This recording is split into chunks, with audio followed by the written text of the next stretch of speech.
Good morning to all of you. Welcome to a new video from IVCS. In this video, we are going to discuss on the subject of database management system. In my previous video, we have already discussed about database transaction and ACID property. I will leave a link in the I button above. In this video, we are going to discuss on the topic of Introduction to Structured Query Language.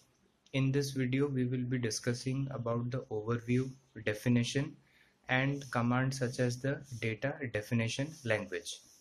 In the subsequent videos, we are going to discuss about the data manipulation language and the data query language.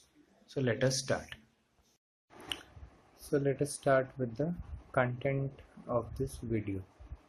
Here we will see what are the different topics that we are going to discuss. We'll discuss about the overview, we'll discuss about the characteristics and advantages, we'll discuss about the data definition language. In this particular video, we are only going to discuss about the data definition language. In the subsequent videos, we are going to discuss about DML and DQL.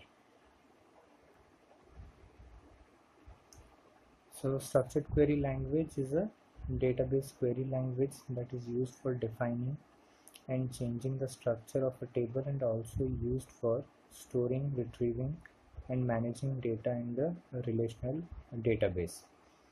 SQL was the first commercial language introduced by EF Cord relational model of database. Today almost all the RDBMS including MySQL, Oracle, Sybase, MS Access use SQL as the standard database query language.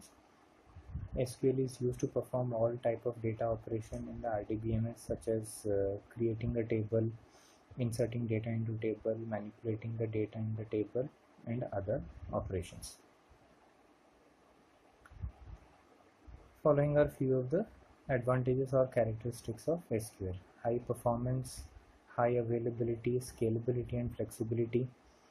Scalability means it can support any number of users. Flexibility, very flexible, robust transactional support. High security, comprehensive application development, ease of using the commands and open source. So these are few of the advantages why SQL is widely used. Then we'll start with the SQL command. So they are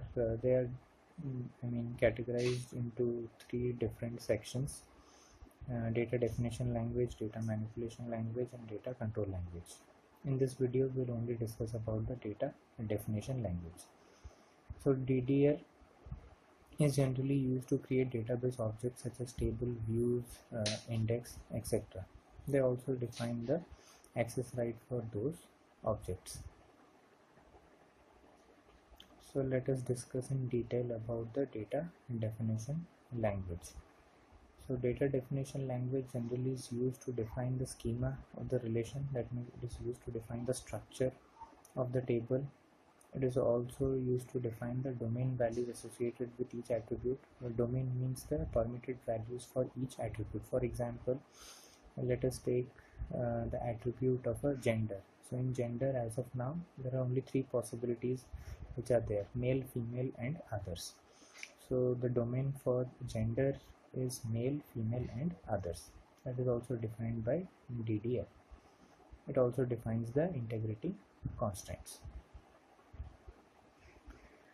These are few of the data definition language commands which are there. The most popular is the create table. As we go on, we'll see how to use this command and create a particular table along with certain constraints. Those are not null, unique, primary key, foreign key, default, check. The other command that are there in data definition language is alter table and drop table. So in total there are three main commands which are there in data definition language. Those are create table, alter table and drop table. Now we discuss about the different data types which are there in SQL. So there are different data types. The first one is char. Char means it is fixed length character. So if you define a char, it has to define, so it has to be like char within bracket 5. So that particular string can only have 5 characters. Next is varchar. Varchar means variable character string. So at max you can have n is the length, but it depends on the string that you are using.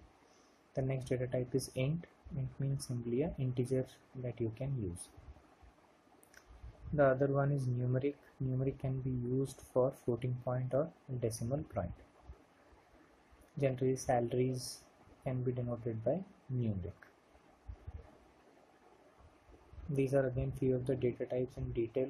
You can pause the video here and go through all these data types.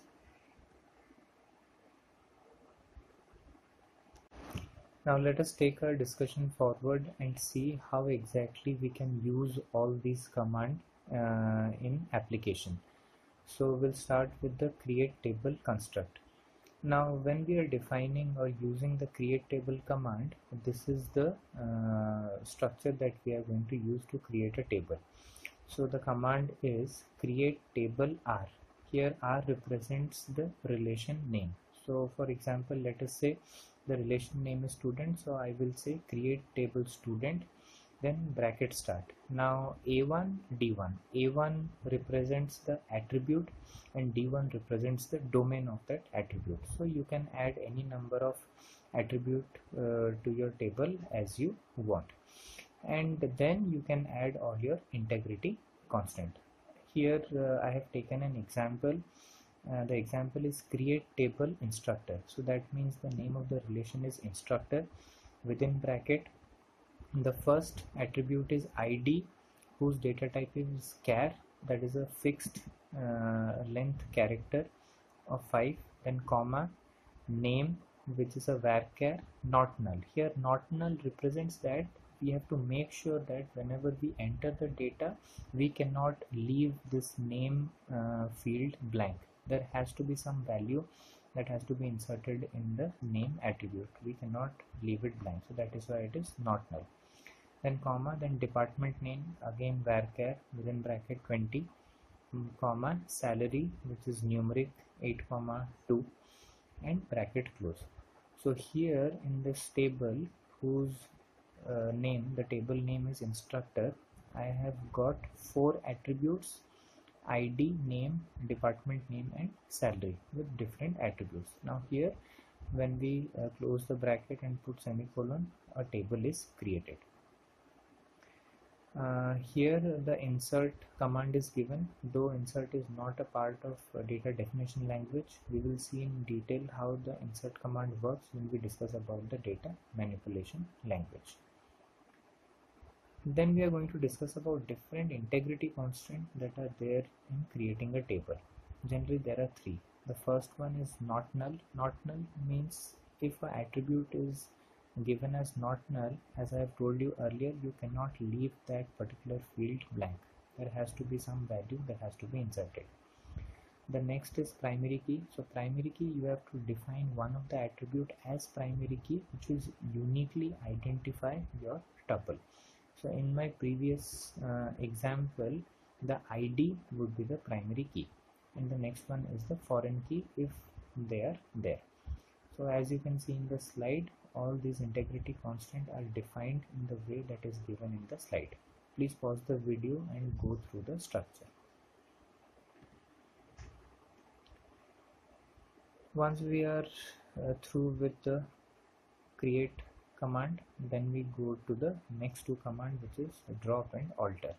So the first one is drop table student. So drop table student, what it will do is it will clear out all the data in the table student, and it will also destroy the structure.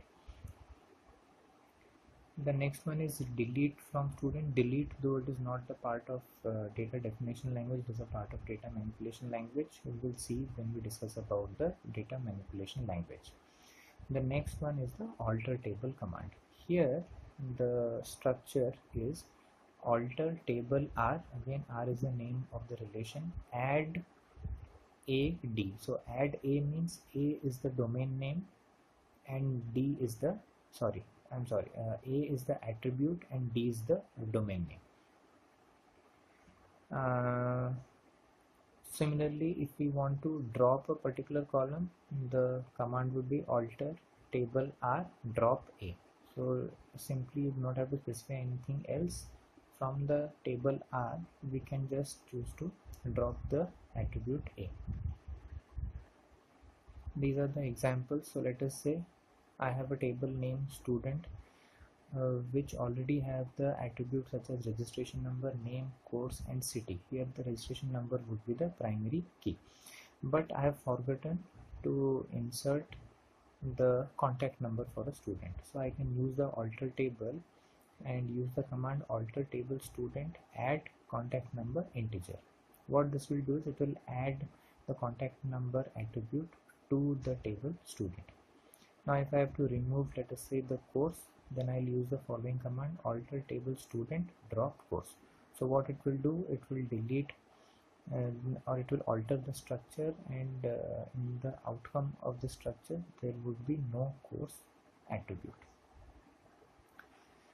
So I hope you have understood the video. We'll stop here. In the subsequent videos we will go ahead and see how data manipulation language and data query language works. Thank you.